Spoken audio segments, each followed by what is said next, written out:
Welcome everyone to the Adversity to Advantage podcast. I'm so excited.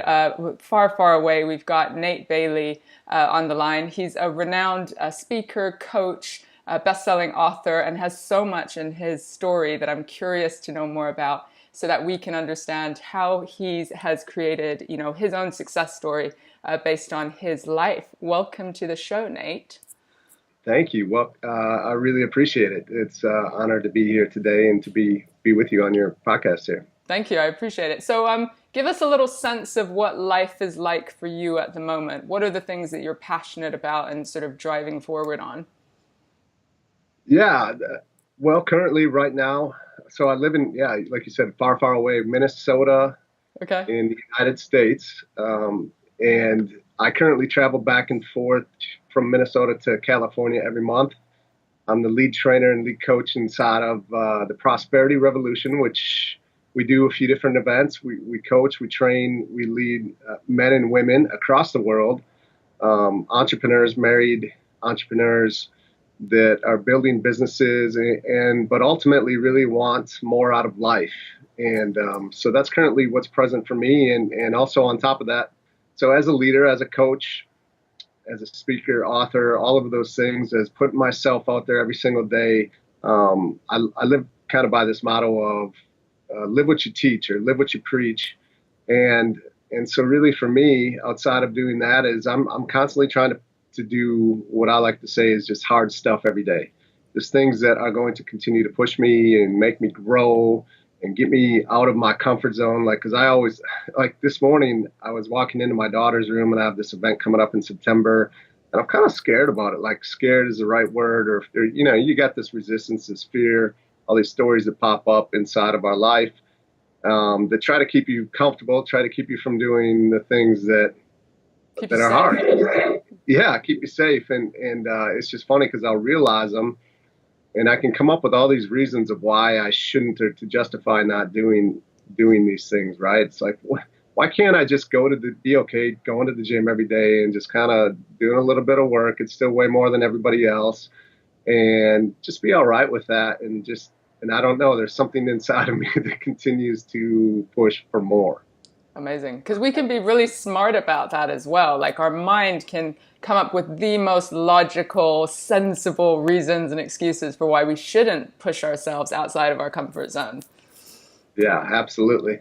And don't get me wrong. I mean, sometimes there might be some real legitimate reasons why you wouldn't go out and do something that you originally maybe said that you would. But I would say the majority of the time, it's just that monkey brain, that lizard brain that's trying to keep you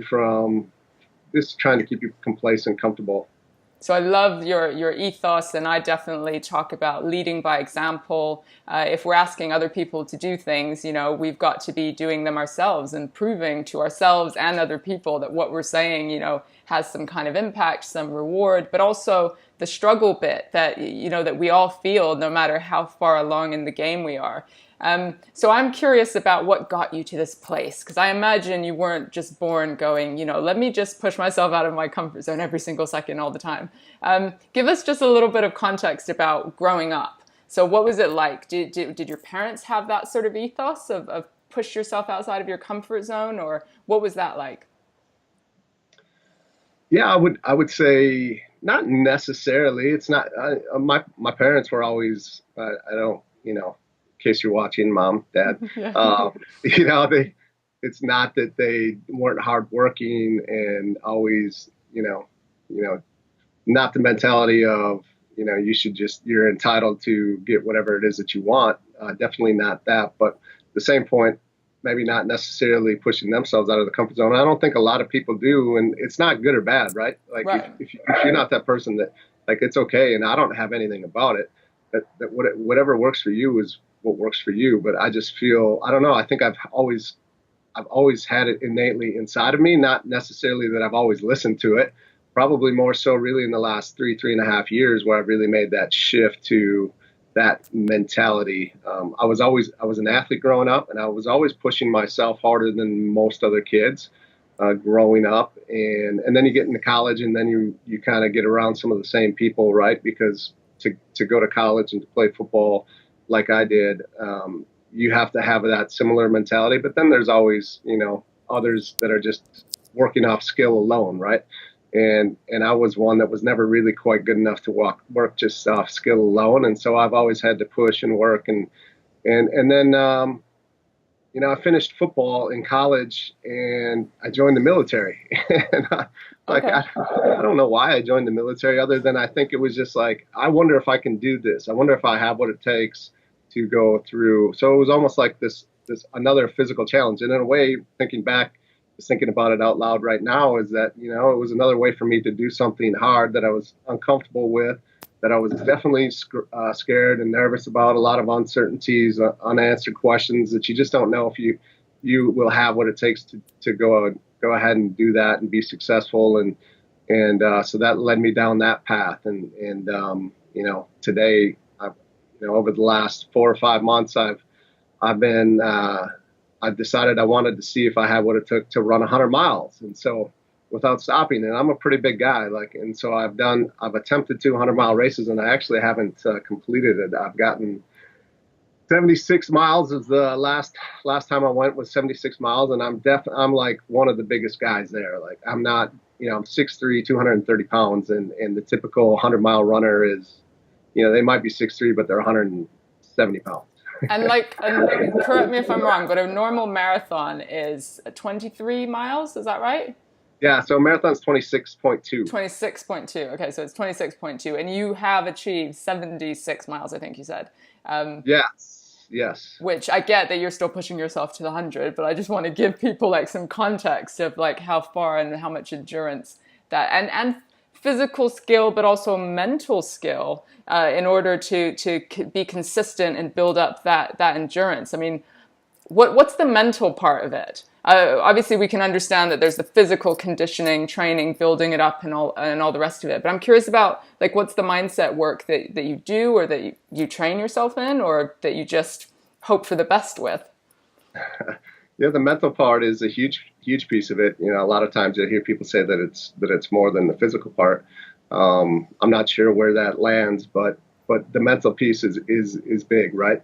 Physically, you have to do the work, and you have to prepare your body to go 100 miles. And sometimes your body, no matter how mentally strong you are, your body just sometimes won't let you go. But at the same time, I think probably the majority of it is mentally. And for me, I just, I think it's been just how I've lived, the experiences that I've put myself through, some of the challenges that I've done, some of the times in my life that I've gone through and that have gotten me to this point, and just this mindset of, I try to stay in the present, because I know anytime I allow myself to go into the past of maybe things that have happened, maybe failures, it's like, who do you think you are? What do you think you are to be able to go out and run 100 miles? Like you've never ran more than 20 miles before this. What would make you think you can do this? Or, when you tried this before, you didn't make it, or to out into the future where it's like, man, I'm 75 miles in, but I still have another marathon to go. Right. Or, I'm 15 hours in and I still have another 15 hours to go. Like when you start to think about how much you have left, or you get too far in the future or back in the present, and you get out of or into the past and you stay out of the present, that's when you run into trouble. And so from a mental standpoint or mindset standpoint, I just really try to stay focused on the here and now and what's going on present for me. Amazing. Really useful.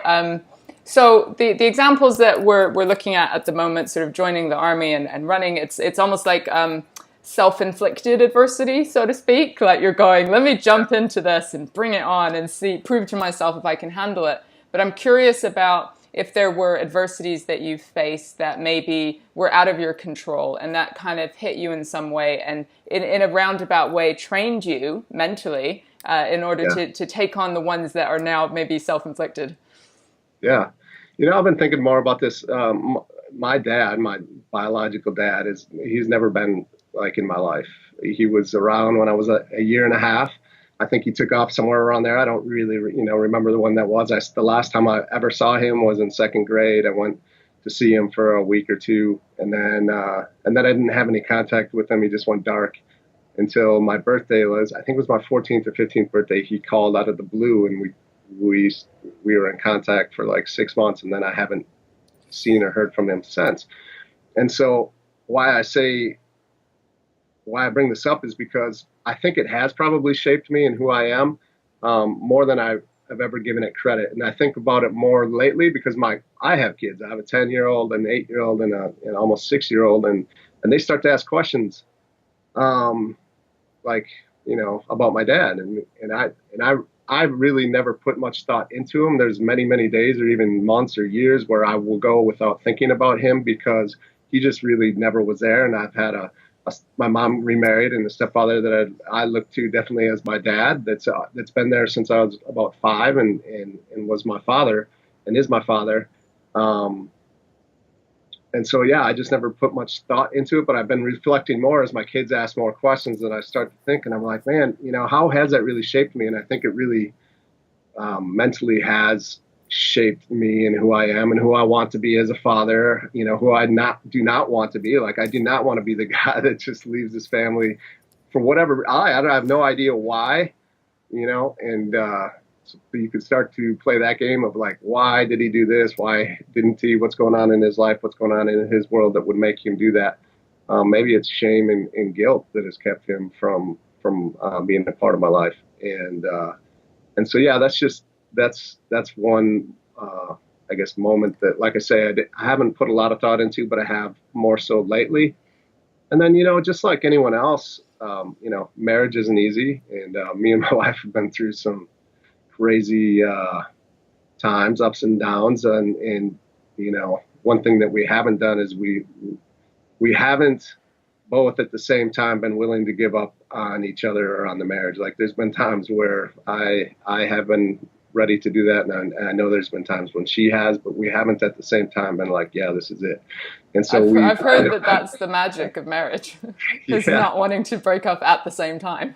yeah, exactly. And yeah, because a lot of people just kind of throw it in, right? Throw in the towel and be like, it's easier to move on, or the pasture's greener on the other side, and I realize, at least I know enough to know that that's really not the case, and so, yeah, that's been, this is just life, and being a parent is hard, and being this role model and this example for your kids, and trying to show them the way and teach them the way and bring them up the right way, and not try at the same time not being too hard on ourselves because we feel like we're not doing a good enough job. Challenges even today with some behavior and how your kids are responding and how they act, and what are we doing wrong, or what could we do differently, and so constantly just going through that and continuing to keep a mindset of, hey, I'm still here, I'm still in it. It could be way worse, and I'm doing really, I'm doing what I can and continuing to try to get better each and every day. So, yeah, not just physically, but, just all areas of life, constantly trying to learn from what has happened in the past, to bring that into today, and help me to get where I want to go ultimately in the future. So I guess I'm really hearing that you have developed, or you have had all the time, what we call a growth mindset. So somebody looking to learn and develop from the things that have happened to them. I guess I'm always curious about, so the story with your dad and not being present, somebody else might have had the same or similar experience, and it could have affected them in the way that they repeated the cycle, in a sense, where they didn't trust anyone and ran away from the marriages, or couldn't cope with the parenting and ran away as well. Like, I see that all the time, that sort of repeat pattern. But something within you, or something that you developed over time, allowed you to do this learning and developing thing. And I'm just wondering if there was ever a point that you learned that you kind of went, okay, I can see that my life could go that way, but I'm going to now choose, or having a moment of an epiphany, or a crash point, or a rock bottom, or something. Was there anything like that for you, or does it feel like it's just the only way that you've known was to be resilient and move forward? I think ultimately I've always been that way, although I would say that it's really been most true for me in the last 3 years where it kind of came to a point in my life like, all right, this isn't working. What I'm doing is not working. It's not what I want. It was that cycle of continue. I wasn't really in a place 3 years ago or 3.5 years ago where, I would take things that happened to me and choose to look at them as a gift or a lesson, but more so as a like, this is just, there's nothing I can do about it. This is just my life. These are the cards I was dealt. I literally just was writing an article about this morning about, yeah, I mean, there truly are gifts and lessons in everything. And that can be hard for someone that doesn't have the right perspective or that isn't open to look at that from the right lens, because how could you look at it as illness or cancer or death as a gift, right? And I think if you're really truly open and have the right lens on, you can find the gift and the lesson in everything. And so that's, like I said, 3 years ago, decided to kind of go all in on myself. I knew that what I was doing wasn't working. And I knew that I wanted something different. Like I knew that I wanted a different relationship in my marriage and with my kids and in my body. I was close to 300 pounds just 3.5 years ago. So I've done a lot of work there. My business, I wasn't where I wanted to be in my business. And now today, if I truly look back from today to where I was 3.5 years ago, my life is completely different, significantly different. And but what changed? Like, take me back to three years ago. invested in myself. And but what helped you make that decision? Hired the coaches that gave me that new perspective, that gave me the perspective that, our purpose really is to grow and expand every day. Because if we're not growing, then there is no such thing as just staying in one place. You're really regressing. You really, like, if you don't water the plant, it wilts and dies. Yeah. And so that's the mentality that I've taken over these last 3.5 years, and realizing that there are gifts and lessons and everything. And I never had that. I really never thought of things that happened to me that way. And so it's been so powerful. And that's what we teach every single day and what we do with our clients. And so I live that here today as well. But yeah, it was a huge shift for me. And I went a really long time without looking at the world that way. How hard was it? Because we've got the beautiful, like, it was really hard, kind of victim mentality, and you're obviously in an amazing space now with the things that you're doing and the impact in the world. And my listeners are always curious about, what happens in those first weeks, because change doesn't happen overnight, right? You're beginning to think about your physical health. You're beginning to think about your mindset, but it's gradual. Like, what was that like? Yeah, it's extremely difficult, especially in the beginning. And it takes you being committed to getting what you want and being clear on what you want. A lot of people don't even know what they want. You ask them what they want. What do you want in your marriage? And they can tell you what they don't want, or they can tell you a bunch of surface level answers that really aren't going to get them to where they want to be. So like being really clear on what I want and then being committed to it, which means that I have to do work on myself. So there's a lot of work that I would do, and I would just do it every single day. That's a big, I guess, kind of mantra that I use and live by. I mean, you can see it on my wall. Every single day I have to show up. I have to do the work. I have to do the work on myself. And so there was a process that we use in when we're talking about, finding the gift and the lesson and everything. I'd have an argument with my wife, and I would go through the process and take myself through a set of 10 questions that we use and that we've developed and implement in our life and in our clients' life, that helps me to really look at it from a different perspective of like, kind of setting my worldview or my truths aside and coming over to my wife's side of the wall in this example and trying to take on her worldview and her truth to look at it from her perspective, and then find, and then the question is always, well, what do I really want in this situation with my wife? Well, I don't want to be in an argument with her. I don't want to be at this point where we don't talk to each other and we're just partners or roommates. I want a loving, intimate relationship with my wife. So what do I have to do in this situation in order to get what I want?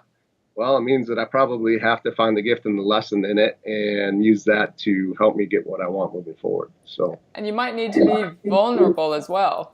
Yeah. Right? Like getting real about what you're feeling or what you want. Like I can feel like that takes you outside of the pattern in a relationship, which can be a bit blamey, a bit, let me hold my own, a bit of pride, a bit of anger, those sorts of things, ego. rather than going, hey, this is what I really want, and taking personal responsibility. That's what I'm hearing you say. It's not about the other person just needing to be fixed. It's going, what's my part in this? And really being like introspective. Yeah, that's the hard part, especially in relationships, right? Because you kind of continue to go through what I've heard called the crazy cycle, where you're all constantly battling and butting heads, and no one's willing to really step out and be like, all right, if I really want what I want, I'm gonna have to swallow my ego here a little bit and swallow my pride and change how. Yeah, because you cannot change someone else. It all starts with you. You gotta be the change yourself, I guess, right? Like I think it was Gandhi that said that, and be the change that you want to see in the world, and it really rings true. It changes everything. Yeah.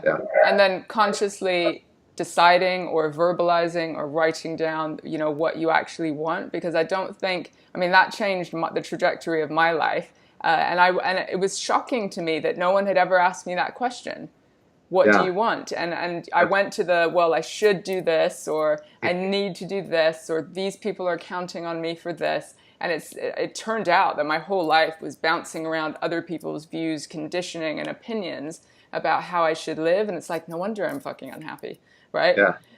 It's like, what do you want and why? Like, why do you want it? Because if you don't have a really strong, we call it a holy cause. If you don't have a holy cause, it's going to drive you to do what's required to get what you want. Then it doesn't really matter. Like, well, I could want anything in the world, but if I don't really have this deep driven why deep inside of me, that's going to get me to act decisively every single day, in spite of what we were talking about before, the stories, the thoughts, the feelings, emotions, then it's not going to happen.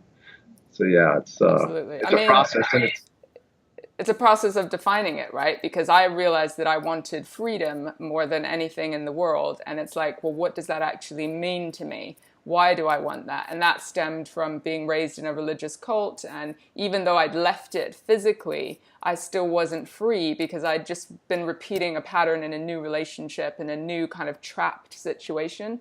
So like realizing, okay, I want freedom. I'm allowed to have it if I want it. Because there's this whole guilt thing, right? Like, am I even allowed to have what I want? And then once you know that, you can't unknow it, right? And then you've got to think, well, if it were possible, what are the steps that I need to put in place in order to do it? And that's where the hard work begins. It sounds like through coaching and perhaps your wife being sort of on side, that you had some support or accountability in order to help push you forward. What was that like? What was your surrounding support network to help move you forward? Or was it all down to you? Well, I think it ultimately always comes down to you and me. So yeah, that's a huge piece of it. But yes, at the same time, just like the programs that we have, I invested in myself and surrounded myself with others that were in a similar place, right? Because when you're where you live in London and where I'm at in Minnesota, not everybody is into investing in themselves and coaching and really digging deep and doing work, or having, shifting their perspective, because they just don't know what they don't know. And so, yeah, it's difficult for people to have that perspective. And so even if I invest in myself to go and get these tools, these mindsets, these skill sets, it's still extremely helpful to be around a group of others that are going through the same thing. And so one of the great ways to do that is to invest in yourself and surround yourself with others around the world that are living a similar way, similar mindset, similar tools, similar specific set of language that they use that you all kind of understand, right? It's kind of like, it's I don't know, you can call it a tribe or whatever you want to call it, but just a group of people that are kind of moving in life, doing life together, kind of towards the same things, not necessarily the same things that they desire or want in their lives, but all kind of moving together to grow. So some kind of community, a place where you can be open and fully yourself and feel like you're sort of in it with other people. In order to sustain your own growth, have you sort of created some habits and routines that kind of work for you, that you consistently need to put in place to like enable that process? Yeah, absolutely. Besides running 100 miles, like, I don't know if that's what it is for Yeah, you. 100%. Yeah, I mean, so again, so inside of Prosperity Revolution, it's like, every day, it's simple things that can give us power. And really, power, how we define power is it's the velocity to take action. Like the more power you have, the faster you're going to move to get the things that you want. So the way that we would create some power in my life, or that I do, is that I sweat every day? Do I work, like move my body and work out every day? Now, if I'm training for a 100-mile run, then obviously I better be moving every day, because it takes work to be able to get to where you need to be to do that. And did I invest in my relationship? So that's in your relationship, like with my kids, my wife, those that really matter to me, my clients. Am I investing in them? Like reaching out. When you have the thought to call somebody or send them a note, most people just like have the thought and then it passes, and then another month goes by, and then they're like, oh, I should really call that person or send them a message. And most time you don't act. And so it's like, did I invest? When I have those thoughts, I just send them a quick message and say hi and just reach out. Hey, I was thinking about you. It's been a long time, and just connect and invest. And then did I connect, which for me is meditation every single day to help clear my mind, reduce stress, and to really create space for myself, as well as prayer. And then do I create? So every day I want to create inside of my business, inside of my finances, as far as like studying and teaching something that will help me improve a skill set that will help me inside of business. And so would you say that these mindsets and routines have helped you in business with productivity, financially, whatever? They all feed off of each other. Like by me working on my body every single day, it gives me more energy to be more productive in my business. If I'm investing in my relationships are right in my life, then I don't have that hanging over me all day. Because when things aren't right at home, it gets carried into your business, right? You're constantly thinking about it, you're stressed about it, which makes you not as productive. And then also, the meditation and prayer. Like for me, if I'm connected to God, and not everybody believes in God, or but might believe in the universe or a higher power or whatever it is for you, it doesn't matter. But if I feel connected spiritually, then also, of course, I'm going to be making good decisions and feeling good inside of my business too. So yeah, they all kind of feed off each other. Yeah, they do. Do you think that we need adversity in order to grow? Like we need some of the challenges and the tough times to actually help us strengthen ourselves? I would say yes, we need it, and to add on top of that, like it's guaranteed to happen. Right. It doesn't matter what you want or not want there. Yeah. For a long time, I went through life thinking that you could get to this point where you wouldn't have adversity. And I just come to believe that that's just not reality. And so to shift my mindset to like, I'm expecting adversity. I expect conflict. I expect things to not go the way that I would want them to go or hope them to go. And so now I'm prepared for it. Like I'm not caught off guard. I'm not surprised by it. And I call it life's kryptonite. Like the kryptonite is actually the thought that you can have it all. You can have this great life without adversity or conflict, and really shifting to like having a great life and having it all is embracing the conflict and the adversity and expecting it, knowing that it's going to happen, and being prepared and with the mindsets, the tool sets, the skill sets to take it on when it comes, not be surprised, and just to have nothing about it and move forward through it. So that's a real shift. It's not like we get to some plateau where we've made it and now no adversity comes. It's just that we're strong enough to tackle it, or we shift our mindset to kind of expecting it. So you've got 3 kids, I think you said. Yeah. I'm a parent as well. I've got 2. This might sound like a curveball question, but like, do you almost wish that your kids will face some challenges and adversity in their younger years in order to build up those muscles? Knowing that as a parent, we want to protect them, right? So it's kind of hard and counterintuitive. Yeah, and to be able to take those moments and really like not just let them go by. It kind of goes back to the conversation earlier about, there's a gift and lesson in everything, and to recognize those moments, to really use those as opportunities to teach and talk to your kids about what happened and how they can find the gifts and the lessons inside of that. What could they do differently next time, or what can they do moving forward to try and avoid that in the future? Or to, just the perspective of, hey, stuff like this does happen and it happens all the time, and, it's okay. And so, So yeah, just use those as big teaching moments. yeah, it's so hard Now, of when, course, I don't, go ahead. yeah, of course, I don't want like, serious injury or, Of yeah, course. like I want to protect my kids, but at the same time, as long as it's not going to like permanently affect them for the rest of their life Of in one course. way or another, I think, yeah, adversity is amazing. I think my perspective changed as a therapist when I had clients who'd actually been, wrapped in cotton wool, they say here, for, most of their life, protected from everything, not been encouraged to take risks, kept safe, in your comfort zone, stay in your comfort zone. And they come to me as therapy clients because they're deeply unhappy. Any kind of failure or disappointment like is soul destroying and is a really big deal. And it's like we've got to start way, way late when they've got loads of conditioning in their mind already to build resilience and allow them to almost experiment with situations that might provoke adversity or put themselves in those situations. So I guess for me as a parent, it shifted my mindset to going, oh, actually, if my kids, experience some of this stuff and I just take a step back and then help them learn to reflect, as you're saying, and learn and grow from it. That's actually a much more useful parenting tip to prepare our kids for the real world, which, like you said, is going to have so much adversity all the time. Yeah, that's interesting because, yeah, you're right. I think most people choose comfort, or they allow, again, like our mind tries to play tricks on us and keep us from, tries to protect us, keep us comfortable. And so many don't do hard things every day because they think that maybe they tried to do something hard before and they failed, and they're like protecting themselves from that failure.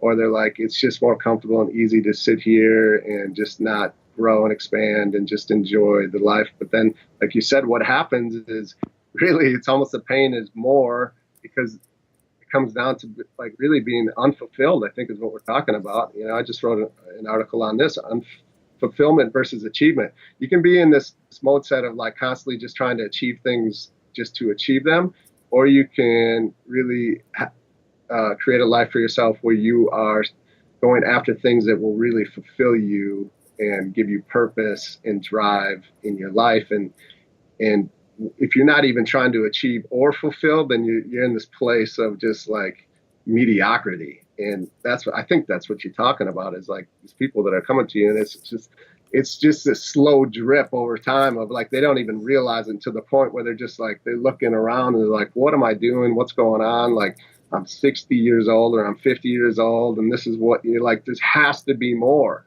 Is this right? it? Yeah. Yeah.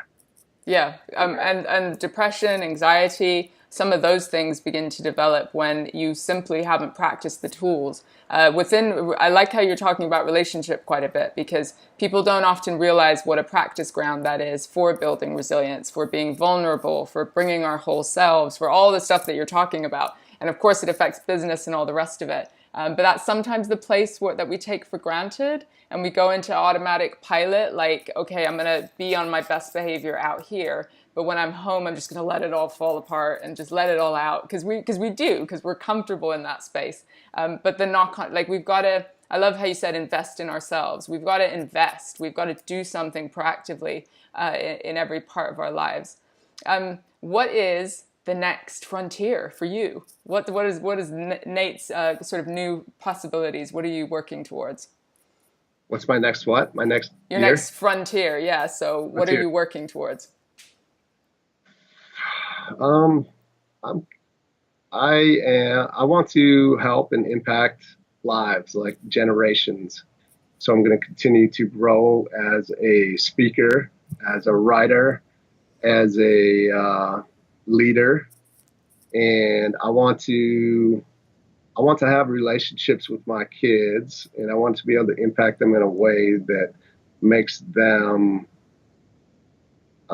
be, a better man and woman as they get older. I have two girls and a boy, and to be an example for them of how marriage is really supposed to look like, what parenting is supposed to look like for them, and just take advantage of the time that I have with them, knowing that like that's what scares me the most. If I'm not the example for my kids, someone else is going to be. And so just continually, like, that kind of drives me. That's when we talk about holy cause or why, that's mine. It's like, I know that if I don't lead by example, show them what it is to do hard things and show them what it is to do the work to accomplish those things, that someone else out there that I'm more than likely not going to approve of is going to be that example for them. So it's continuing to do that, continuing to build what we are building inside of Prosperity Revolution so that we can really go out and impact all of these lives and continue to push myself and just to continue to live what I teach and preach. Like I said at the very beginning, I feel, there's some that live on their past accomplishments. And one time after I heard this from a guy after a group that I was a part of just accomplished a pretty big event, like very physically, mentally, and emotionally challenging experience that we all had, and we had just finished, and everybody's celebrating. And pretty much right after, they're like, "All right, here we have to help," and like they had to clean up all the stuff and basically put all the equipment away that was there. And he's like, "You're only as good as your last minute. Like, humble yourself." Basically, what he was saying is like, yeah, you just finished this. It's great. It's a huge accomplishment. Not saying that you shouldn't enjoy it, but hey, we still got a little bit of work to do here, and you're only as good as your last minute. And so that's kind of stuck with me, So my next frontier is always kind of reminding myself of that I'm only as good as my last minute, my last accomplishment. So well, that's a beautiful place to end. But a good sort of catchphrase. If people want to work with you or find out more about what you do, where can they find you? Yeah, they could go to my website, www.natebayleyspeaks.com, and we have information on my books and our programs and my blog and podcast, and all of that is right there. Amazing. Thank you so much. We'll add all that into the show notes. Really appreciate your time and your wisdom.